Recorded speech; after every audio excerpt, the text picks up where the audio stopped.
Depuis le mois de janvier, des pensionnaires d'Akietou-Dinée et du Cap-Fleuri ont travaillé sur la conception d'un récif artificiel pour la réserve sous-marine du Larvoto. Lundi, les résidents ont pu assister à la mise à l'eau de ce récif, entièrement constitué de béton et parpaing. Il représente un double avantage pour l'écosystème de cette aire marine protégée. Si on observe les fonds de l'aire marine protégée du Larvoto, on a essentiellement du sable, de la vase et beaucoup de posidonie. Donc en fait le récif sert d'habitat aux espèces. Au niveau des digues on a des enrochements, donc là on a déjà pas mal d'espèces qui nichent. Renforcer ces enrochements par l'immersion de récifs artificiels leur permet d'avoir de nouvelles maisons et on va retrouver des espèces telles que des murènes, des chapons et autres qui vont pouvoir les coloniser au fur et à mesure.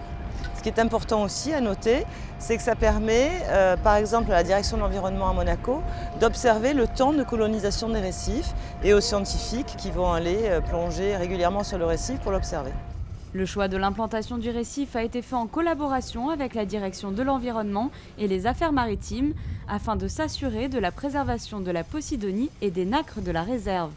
Les pensionnaires ont été immédiatement séduits par ce projet et l'émotion était bien visible le jour de la mise à l'eau.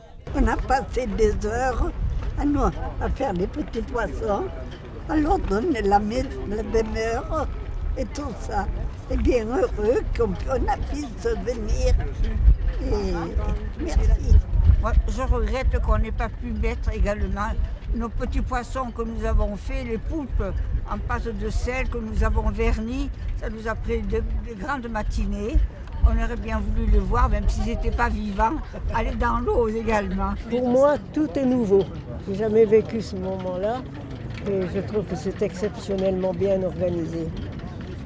Et c'est énorme, ça, l'organisation. Et qu'est-ce qui vous a le plus plu dans cet atelier ? L'entente, en général. Toutes les bonnes volontés mises ensemble. C'est énorme. Et puis c'est spontané, ça vient du cœur. Le corps médical de ces structures gériatriques a salué cette initiative. Les pensionnaires ont d'abord travaillé sur une maquette en mousse avant de réaliser le projet final en forme de A et de C pour Akietou-Dinée et Cap-Fleuri. Pour les pensionnaires, c'était un projet qui a duré plusieurs mois. Ça les a regroupés dans plusieurs groupes de travail. Il y a beaucoup de membres de l'équipe médicale, paramédicale et de l'animation qui ont participé à ce projet. C'était extrêmement inspirant pour les pensionnaires et de point de vue social. Ils ont adoré ce côté bâtisseur tellement important pour Monaco. Et puis, de plan de vue médical, moi j'ai trouvé un énorme intérêt pour le côté mémoire, pour le côté constructif, la prévision des travaux qui se font de façon régulière, donc aussi bien l'anticipation que le retour de ce qui a été fait.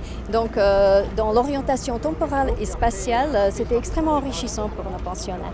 Les plongeurs de la Compagnie des Carabiniers du Prince et de la société ProDive ont pris part à ce projet bénévolement en se chargeant de la mise à l'eau de ce récif, alors que la police maritime assurait en surface le bon déroulement de l'opération.